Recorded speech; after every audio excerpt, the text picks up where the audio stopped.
Speeding can get you a ticket. A felony could land you in jail. Today, Dr. Evans will talk about the consequences of disobeying God's laws and explain why we need to take the concept of sin very seriously. You'll want to turn to Genesis chapter 2 as we join him.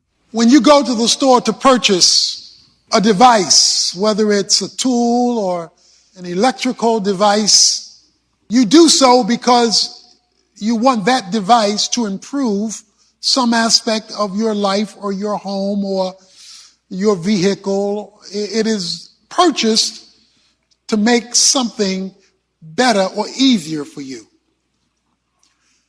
But when you purchase an electronic device or a tool or an appliance, you will see something on the box or a sticker on the item. It will simply say, "Warning, read before using." And so we get these warnings in order to maximize the device that we have purchased. There is a device called life. You and I get to live it. But I want to talk to you about a warning that comes with the device called life. It is a warning often unread or when read unused, creating a breakdown in the device called life. It is with that understanding that we begin at the beginning, when God first creates man. He gives mankind life. I'm using the word device, but I'm referring to life. You are alive. You possess life. But I'm sure there are plenty in this room who could testify this device is toe up from the flow up.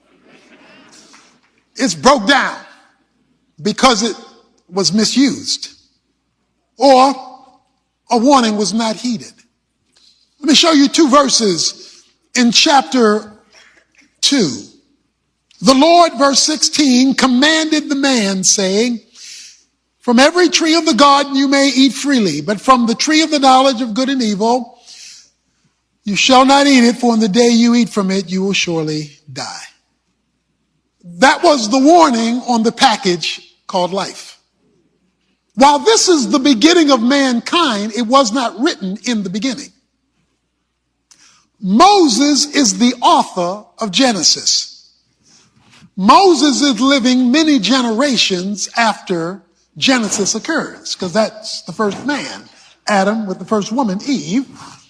Moses is many generations later. He's in the book of Exodus. But he's the one who wrote Genesis and Exodus and Leviticus and Numbers and Deuteronomy, called the Pentateuch. The first 5 books of the Bible was written by Moses. So Moses is recounting God's history and the history of mankind up until the point he's writing it in order to deliver it to the Israelites who he's the leader of. He's the leader of the Israelite nation. He wants that group to know the history of God with man so that they would have the information necessary to move forward as a nation and as a people to live a victorious life. So to teach them how to live a victorious life, he reaches all the way back to the beginning to show them how history, God's story, unfolds with mankind, and how this principle I'm going to share with you today and beyond works itself out in order to get them to move into their future differently. So I am doing with you and with us what Moses was doing with them in his day, going all the way back to the beginning, so that moving forward, we can get life right and not continue to repeat the generational cycle that has gotten so many of us messed up. The point that Moses is making to Israel, that he picks up from what God told Adam, was a very simple principle. And it is this: sin brings consequences. Sin brings consequences, and that's why it matters. Now, you and I live in a day when the word sin has been dumbed down. We call it mistakes, bad habits. In fact, when we want to be cool about it, we just simply say, my bad. But what the Bible means when it refers to sin, it is referring to disobedience and departure from the divine standard. Sin, in God's definition, is disobedience and departure from the divine standard. God sets a standard, men depart from it. The Bible calls that sin. From God's standpoint, sin is weighty. From our standpoint, sin is inconvenient. From God's standpoint, sin is serious. From our standpoint, sin may or may not be. So when God creates man who has not yet sinned, he wants to give him how the device called life works with a warning label on it. He says in Genesis 2:16, I have a commandment for you, not a suggestion. So what I'm about to go over with you is not a request from God. You need to pay attention to this one, because this is your life. From every tree of the garden you may freely eat. Let me start with that.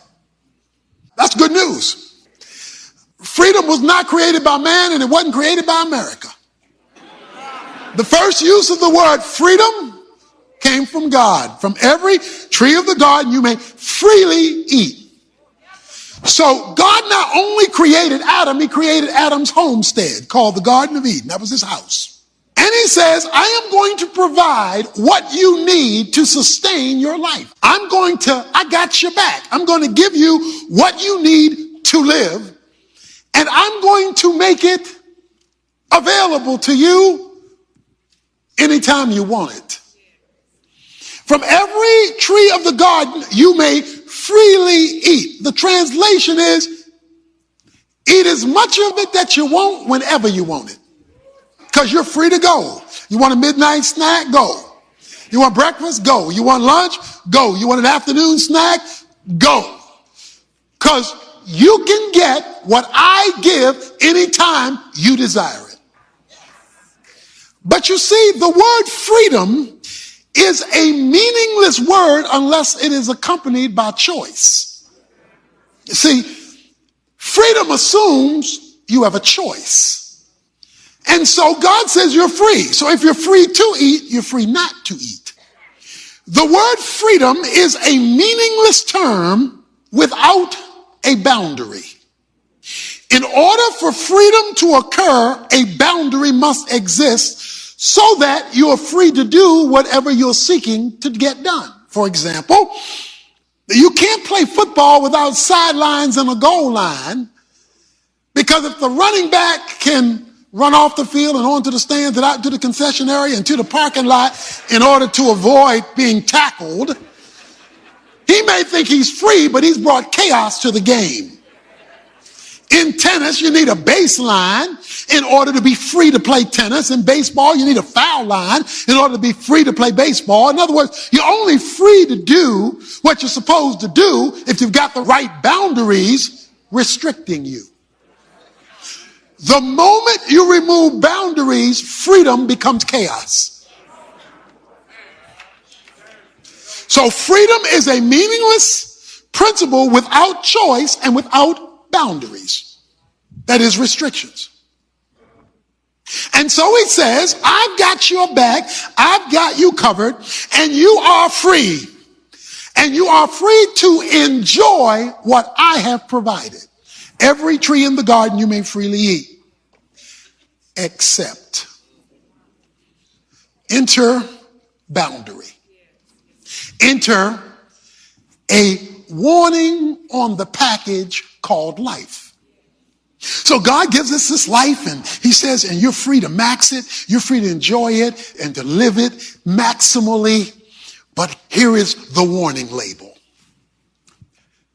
You see that tree in the middle of your house, so you can't miss it? Because I didn't put it in the middle of your home. The tree in the middle of the garden is the tree of the knowledge of good and evil. That tree, you do not eat from it, because that tree will kill you.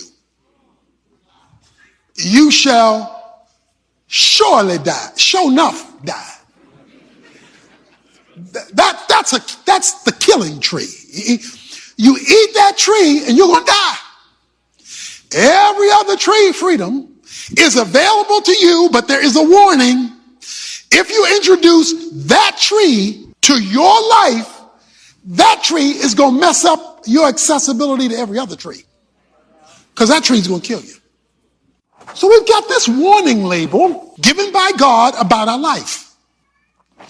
And this warning label says, don't mess with that tree, but I'm going to put that tree there.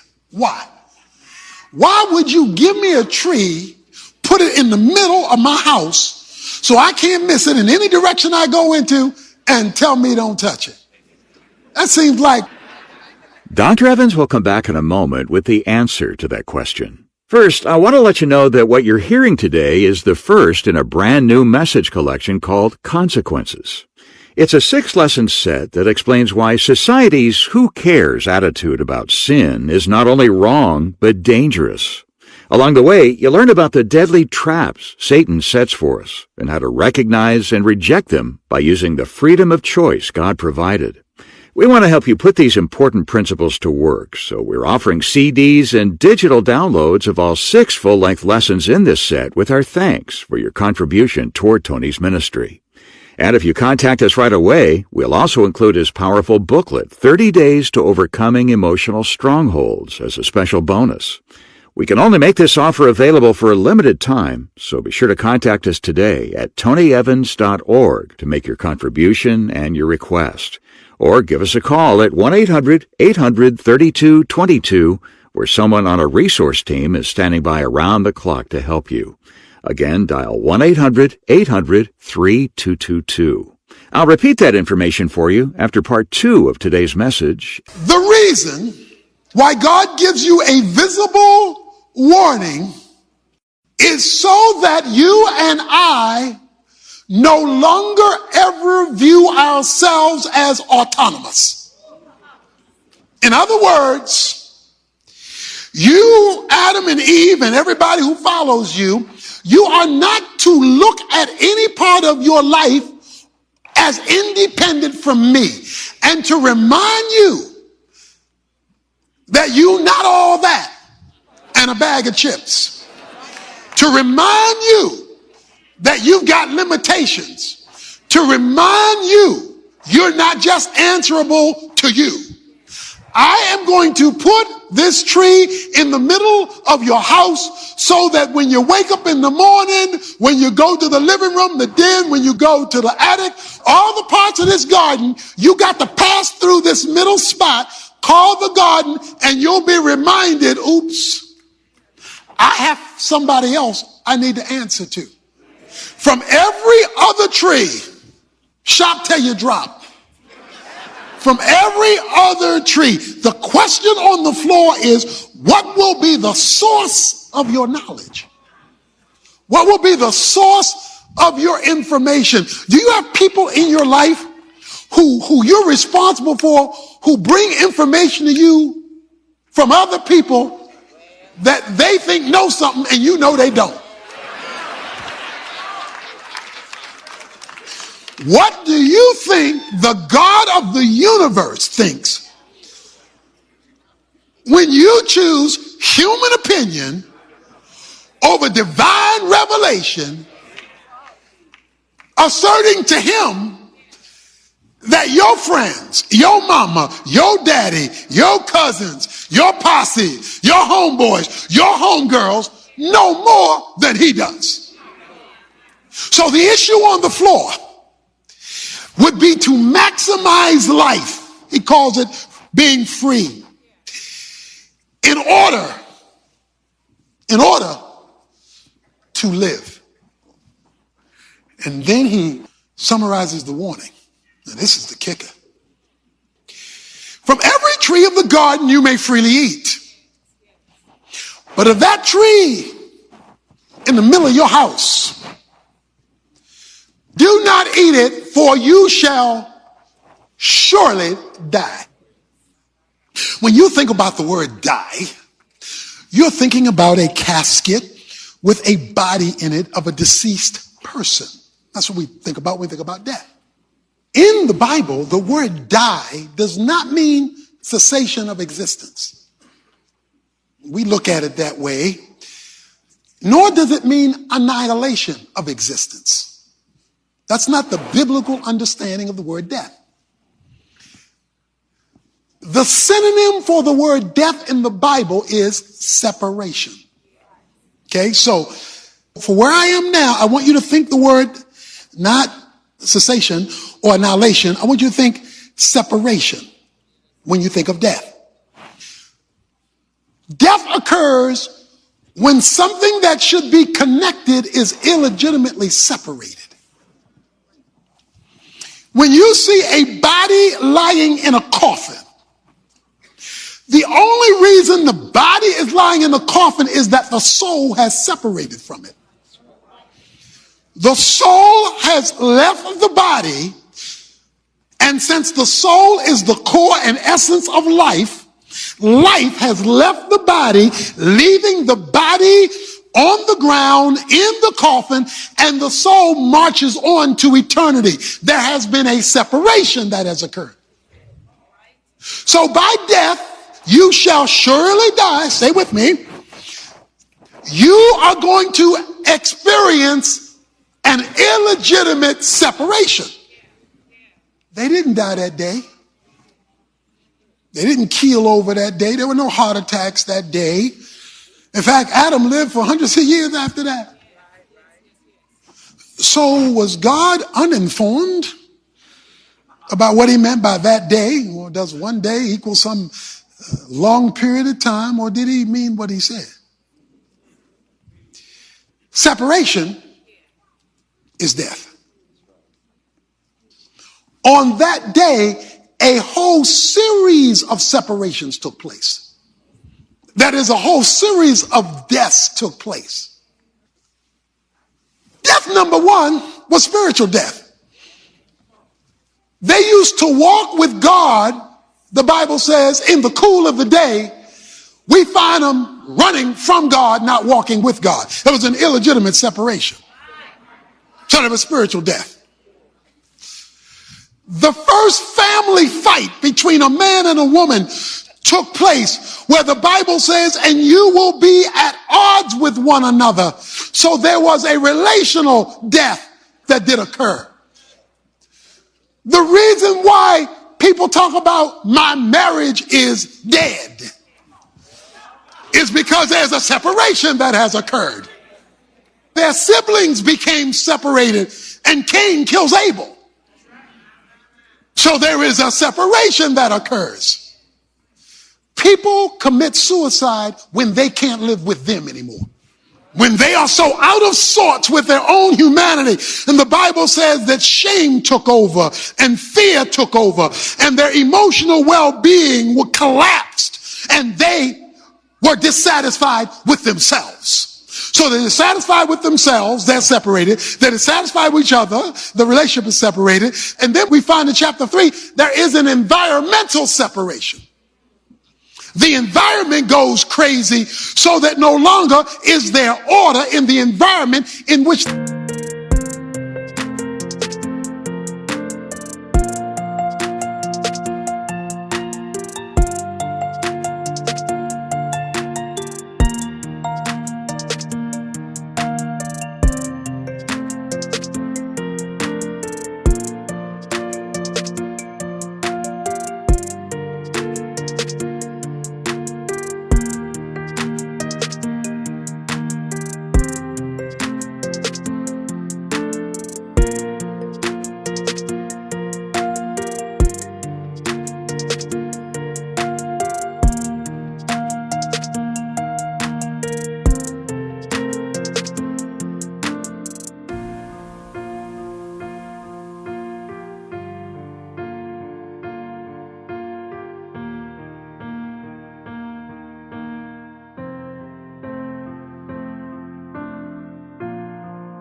they live. So there was death.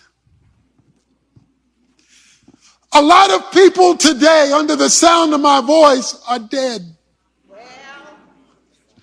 They're not physically dead like Adam and Eve, but your circumstances are dead. Your well-being is dead. Your relationships are dead. And like people often say, I'm just dying. Because there is an illegitimate separation that has occurred as a consequence of biting the wrong tree. The day you eat from it, you will surely die. The day you go for information independently of me, you don't know it, and it may taste good, but you just bit death. When you and I live our lives independently of divine revelation, a separation occurs. Even though it looks good on the outside, and may be good in terms of its look and its taste and all of that, a separation occurs first from God, and then it spins over to everything else.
So how do we heal that separation and restore our relationship with God? The Bible is clear there's only one way to do that, through a personal relationship with Jesus Christ. But what does that mean? How does it happen? Dr. Tony Evans will be happy to answer those questions and explain what being a real Christian really looks like. Just visit tonyevans.org and click on the link that says Jesus. While you're there, find out how you can get a copy of today's lesson to review on your own or pass along to someone you care about. The title to request is Why Sin Matters, and you'll get the full-length version that includes content we didn't have time to bring you on the air.